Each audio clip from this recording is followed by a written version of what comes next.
Greetings. My name is Akash Srikanth and my registration number is 21BCE1931, and I'm here to talk on a topic, application of automata theory in game theory. Let's start off by learning what is an automata theory.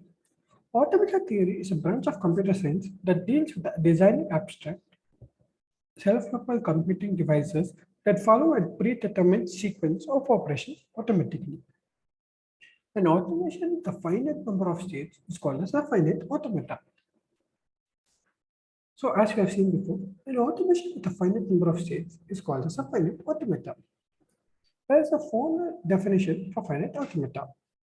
A finite automata can be represented by a phi tuple Q, sigma, phi, Q naught, and F, where Q is a finite set of states, sigma is a finite set of symbols called the alphabet of the automation, phi is the transition function, Q naught is the initial state from where any input is processed, it is the start state, and F is the set of final state or states of Q, it is an end state.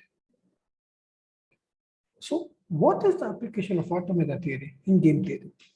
In game theory, presenting players with strategies directly affects the performance of the players.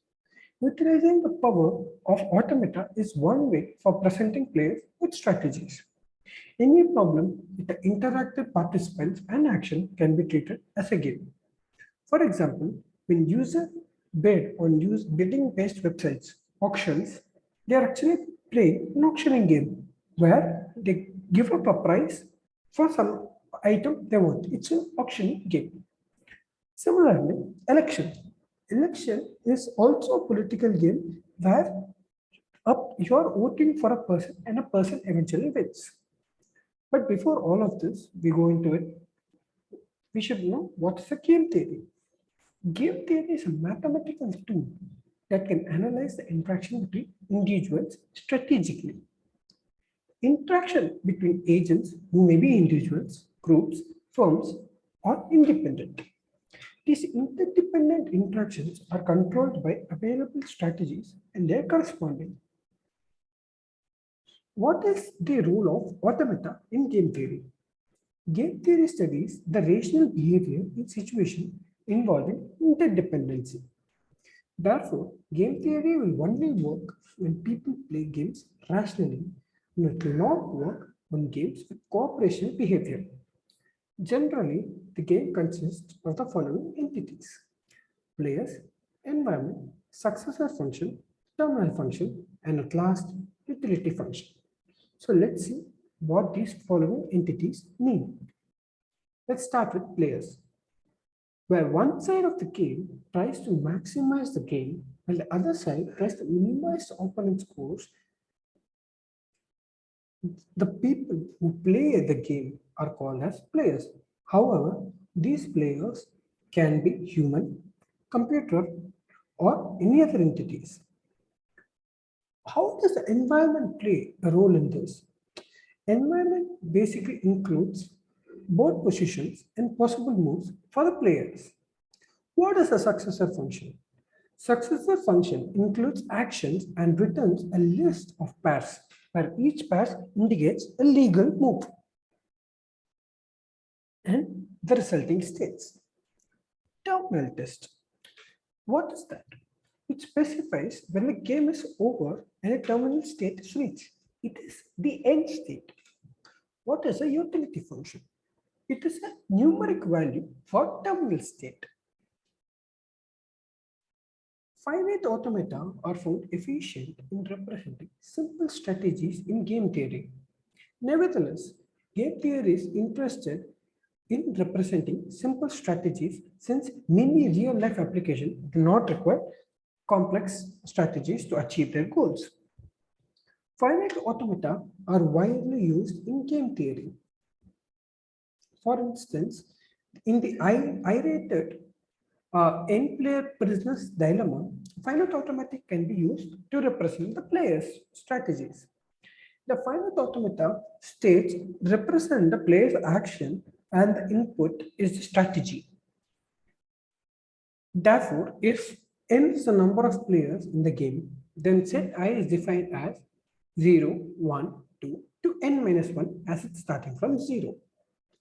The set of states S can be divided into two states, C and D, where if there's a defect, it belongs to ST belongs to C or ST belongs to D, respectively. The automata represented as four states, C1, C2, D1, and D2. The arcs between the states represent the transitions. The four states can only be triggered by the numbers associated with the arcs, resulting in the transition between the states. In this example, if f of c1, 0 is equal to d1 and f of d2, 2 is equal to c2 and so on, the initial state is the one with an empty arrow in its direction. S0 is equal to c1. It is the start state. Let's see an example. The following sequence of plays illustrate the role which finite automata can play in representing strategies. First, the player selects C as an initial state, start state. If in this round, none of the other two players played, the total number of cooperator will be 0, excluding the player itself, as no one else played.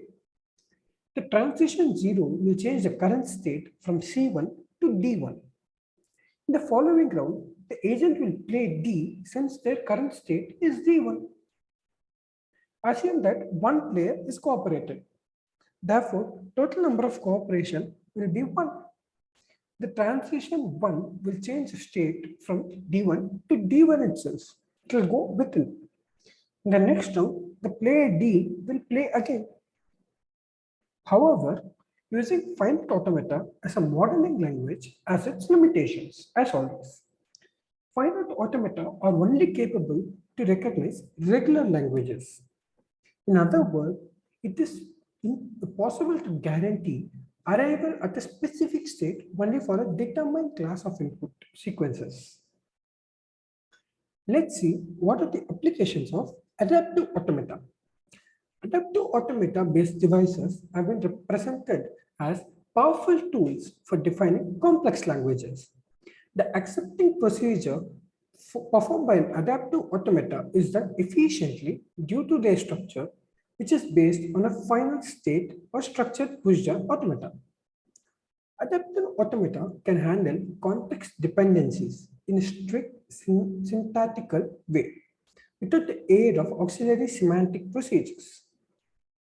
Generally, adaptive automata have cheaper implementation compared to other mechanisms. Adaptive automata can be considered as alternative to existing solutions of natural language processing. The structure of adaptive automata can extend to implement transducers, allowing the generation of parse trees as a side effect of parsing sentences, which can play a huge role in the future. Which brings us to the conclusion. So, what is the conclusion? Presenting player strategies in game theory is one of the factors which affect the player's performance significantly. In this work, we have analyzed the characteristics and the underlying structure of existed types of automata. Consequently, we have also explored the applications of automata in game theory. Thank you.